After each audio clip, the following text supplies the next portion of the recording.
Muy buenos días al canal. Bueno, debido a las múltiples consultas del por qué nunca analizo las empresas más negociadas o más de moda, si se quiere decir de alguna manera, bueno, hemos traído una actualización de la valoración de Apple. Ya hemos hecho un video completo sobre el análisis de la empresa. Se los dejo por ahí arriba el link por si lo quieren ir a ver. Así que este video va a ir dirigido solamente a una actualización de la valoración de la misma. Si vemos el gráfico, podemos ver que, bueno, a partir del 2020, posterior al COVID, ha tenido un rally absoluto, ha hecho máximos allá por finales del 2021, luego hizo una corrección y luego un nuevo máximo que superó al máximo de noviembre del 2021 y ahora está en plena corrección. Vemos que a partir de finales del 2021, muchas empresas del SP500 han corregido fuertemente. Bueno, pero esta ha sido una de las excepciones, ¿sí? Una de las que puede ser, viendo la gráfica, que no ha corregido y que podría estar a precios sobrevalorados o de burbuja, ¿no? Y es uno de los integrantes que más pondera dentro de lo que es el índice SP500, una de las 7 que más pondera dentro del SP500, y puede ser una de las responsables de que el SP500 a su vez esté sobrevalorado según sus ratios históricos. Así que bueno, vamos a ver cómo está el crecimiento, cómo están los márgenes y vamos a tratar de hacer una valoración para ver si realmente la empresa es una oportunidad de compra a estos precios o si realmente está sobrevalorada. Analizando el crecimiento que tiene la empresa en los últimos 10 años, bueno, vemos que es una empresa cíclica, ¿sí? Vende hardware, principalmente teléfonos, más allá de que ahora, bueno, tiene un ingreso estable con respecto a las suscripciones y demás, pero sigue siendo, y es evidente acá cuando vemos el crecimiento, una empresa cíclica. Por lo tanto, va a depender de los ciclos económicos. Bueno, como vemos acá, hay años que crece de manera fuerte, el 2015, 2018 o incluso el 2021 en plena pandemia, y años que tiene decrecimiento, ¿sí? Vemos acá en el 2016 un 7% abajo, que creo que este fue el año donde Warren Buffett formó su gran posición en la empresa. 2019 un 2% abajo y el último cuarto, el informe del último cuarto, marca un decrecimiento en las ventas con respecto al año anterior del menos 1,4%. O sea, en el último año la empresa no creció y no solo no creció, sino que decreció las ventas casi un 1,5%. Si tomamos como referencia los últimos 10 años y hacemos qué tasa anual compuesta creció, vemos que creció una tasa anual y compuesta del 8,4% anual y compuesto. Obviamente, dentro de los 10 años que más creció en su historia, ¿sí? Entonces, a la hora de especular con el crecimiento que vamos a ponerle a la empresa en el descuento de flujo de caja, bueno, tenemos que ser razonables y poner un número probable. Acá yo le puse un 7% a 10 años, ¿sí? Obviamente las empresas cuanto más grandes son, más les cuesta crecer. Y vemos que la empresa en los últimos 10 años donde creció fuertemente, creció a un 8,4% anual y compuesto. Por lo tanto, no podríamos nunca poner un número más alto del 8,4%. Vamos a ser un tanto conservadores a moderados y le vamos a poner un 7% en los próximos 10 años. Aunque creo, en lo personal, que estamos siendo un tanto optimistas. Pero queremos ver si refleja la sobrevaloración clara que tiene esta empresa. Pasamos ahora a ver los márgenes. El margen neto de la empresa, en promedio en los últimos 10 años, es del 22,6%. ¿Sí? Es un excelente margen, pero es del 22,6%. En los últimos 3 años tuvo un margen superior al promedio, un margen del 25%. Con respecto al margen de flujo de caja libre, en promedio en los últimos 10 años fue del 25,7% y en los últimos 3 años podemos decir que tiene un promedio del 26%. Por ende, vamos a ser, de nuevo, moderados, no del todo conservadores, y no le vamos a poner el promedio de los últimos 10 años, sino de los últimos 3 que fueron mejores. Por ende, acá ponemos en margen neto un 25%, y en margen de flujo de caja libre un 26%. Pasamos a analizar los múltiplos. Bueno, vamos a analizar primero el PER. El PER actual de la empresa es 30, ¿sí? Sabiendo que el PER promedio de los últimos 10 años, que lo ven acá marcado en azul, es de 21. Por lo tanto, actualmente está cotizando casi en techos históricos del PER Y más aún, si tomamos el promedio del PER previo al COVID, previo al 2020, el promedio PER de la empresa era de 16. Si estamos en un 30 actual, estamos casi al doble del PER que manejaba la empresa previo al COVID. Como vemos, a partir del 2020, es verdad que los beneficios por acción aumentaron durante la pandemia, después se estancaron, pero el precio de cotización de la acción subió muchísimo más que los beneficios por acción. Eso resultó en un PER mucho más elevado que el que manejaba la empresa previamente.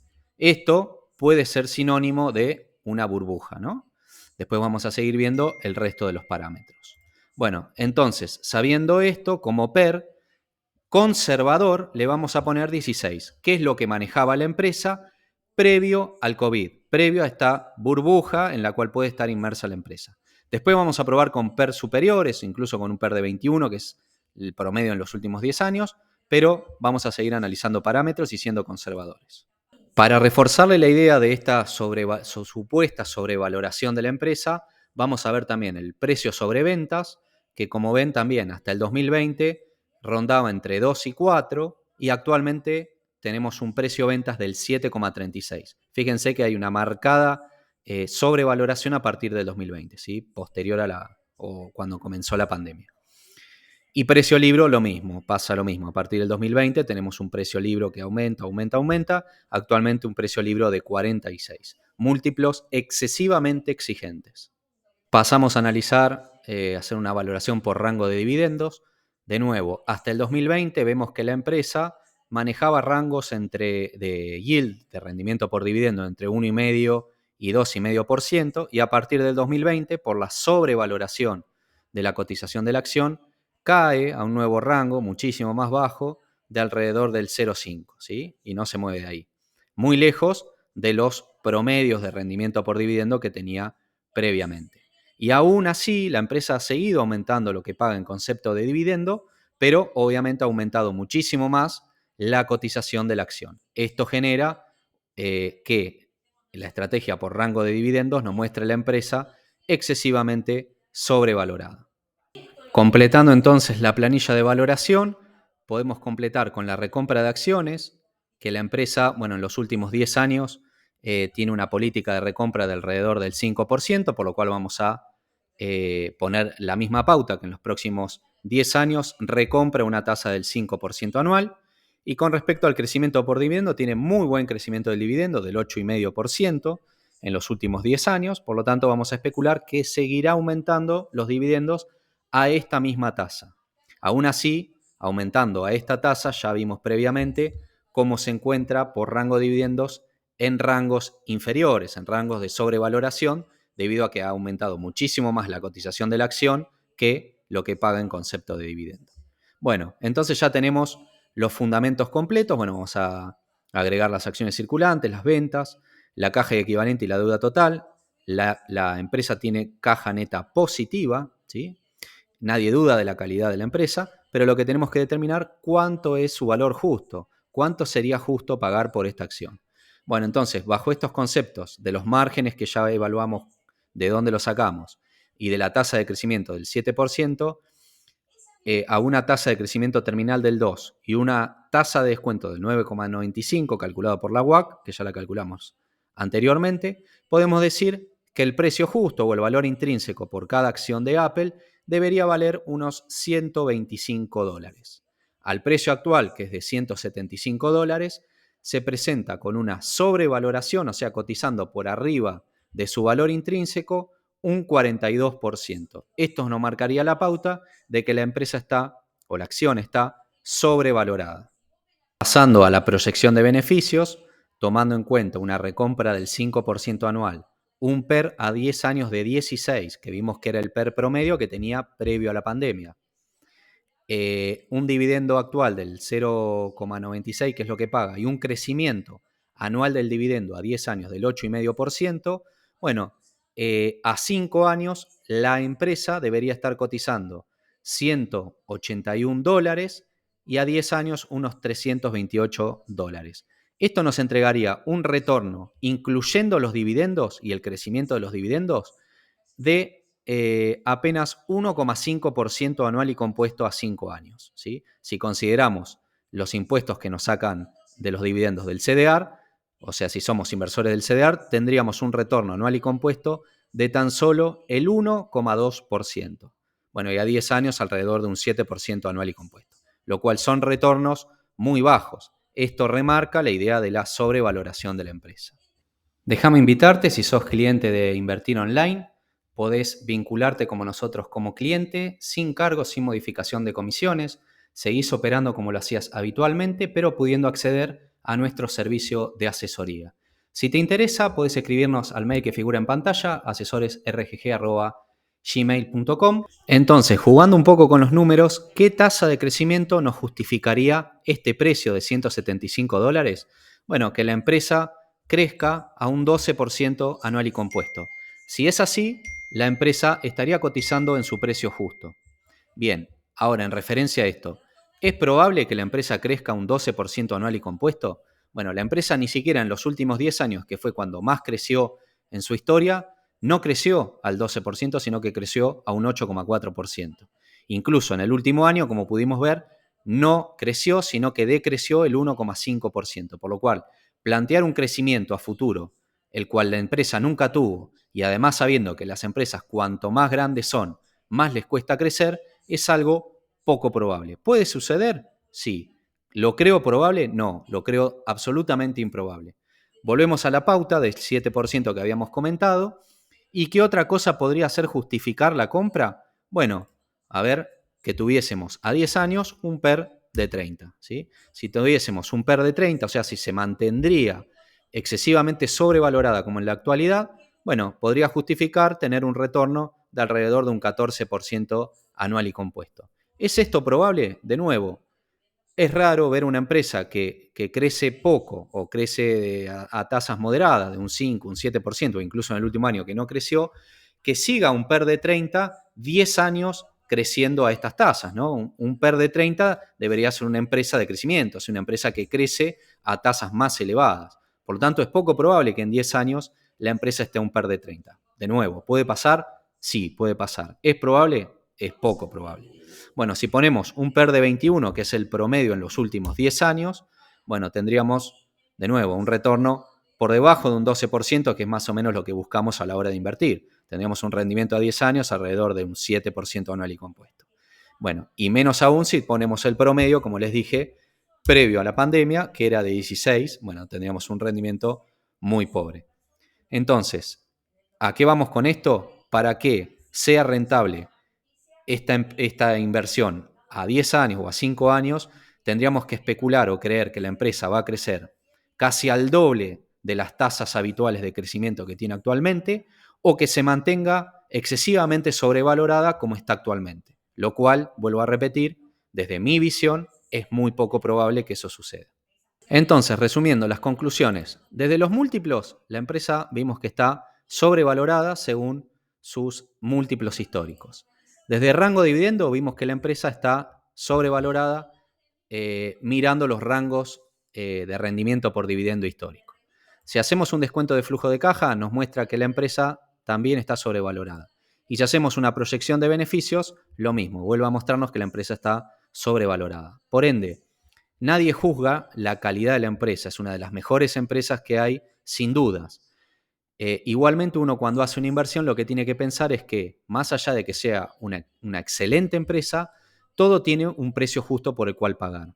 O sea, aún invirtiendo en la mejor empresa del mundo, si pagamos más de lo que realmente vale, puede ser una muy mala inversión a largo plazo. Por ende, siempre es importante hacer una valoración conservadora de la empresa.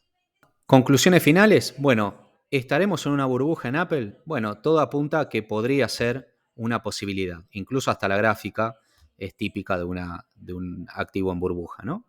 Incluso vemos que llegó a nuevos máximos mientras el mercado en general o la mayoría de las empresas están corrigiendo. Bueno, ¿qué justificaría la inversión en este caso?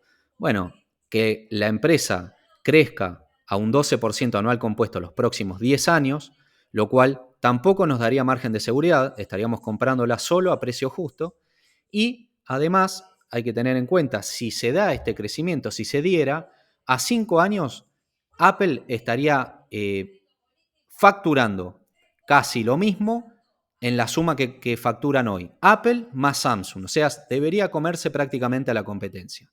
De nuevo, ¿es probable? Es muy poco probable. Bueno, lo otro que justificaría la inversión es que siga cotizando un PER de 30 durante la próxima década.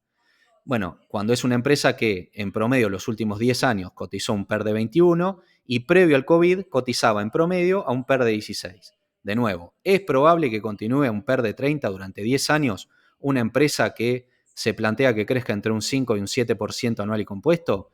De nuevo, es poco probable. Bueno, y la otra es que la sobrevaloración persista, o pensemos que va a persistir la sobrevaloración de la empresa, o se va a sobrevalorar aún más. Bueno, es probable, de nuevo, es poco probable, y estar invertido en una empresa sobrevalorada implica un alto riesgo porque cuando corrigen, corrigen fuerte. Recuerden que siempre en largo plazo juntan valor y precio. Bien, entonces, desde una valoración por descuento de flujo de caja, debería estar valiendo, o sea, su precio justo, su valor intrínseco, calculado de forma conservadora, rondaría los $125. Entonces, como planteo, para empezar a armar posición desde una filosofía de inversión en valor y de una estrategia conservadora, planteamos los $105 o menos. A esos valores tendríamos un 15% de margen de seguridad con respecto al descuento de flujo de caja, y si hacemos una proyección de beneficios a PER de 16, tendríamos un retorno mayor al 12,5% anual y compuesto, que es lo que siempre buscamos en una inversión. Si vamos acá a la planilla, vamos a poner acá los 105 planteados y vemos lo siguiente. Tendríamos un 15% del margen de seguridad y un rendimiento, un retorno total, incluyendo los dividendos, de un 12,3% a 5 años y un 13,3% a 10 años. Por ende, por eso consideramos los $105 o menos como punto de entrada. Bueno, los dejo con una última reflexión, una frase de Charles Ellis, que incluso es un libro: ganar jugando a no perder. Sean siempre conservadores a la hora de invertir, piensen siempre más que en lo que pueden ganar, en lo que pueden perder, siempre evalúen primero el riesgo antes del retorno que pueden tener de la inversión. De esa forma van a conseguir invertir con margen de seguridad, estar cubiertos de ese riesgo de pérdida permanente de capital y irónicamente, a largo plazo van a tener rendimientos mucho mayores que estar posicionado en activos de riesgo. Entiéndase como riesgo invertir en activos sobrevalorados que, en el caso que corrijan y vuelvan a su valor intrínseco, generarán pérdida permanente de capital para ustedes como inversores. Desde ya, este es un análisis personal, cargado como siempre de subjetividades y sesgos, y no intenta ser una recomendación de compra, ni de venta, ni nada por el estilo. Esto es con un objetivo meramente educativo, como siempre decimos.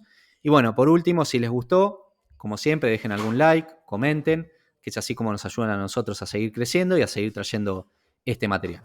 Nos vemos la próxima.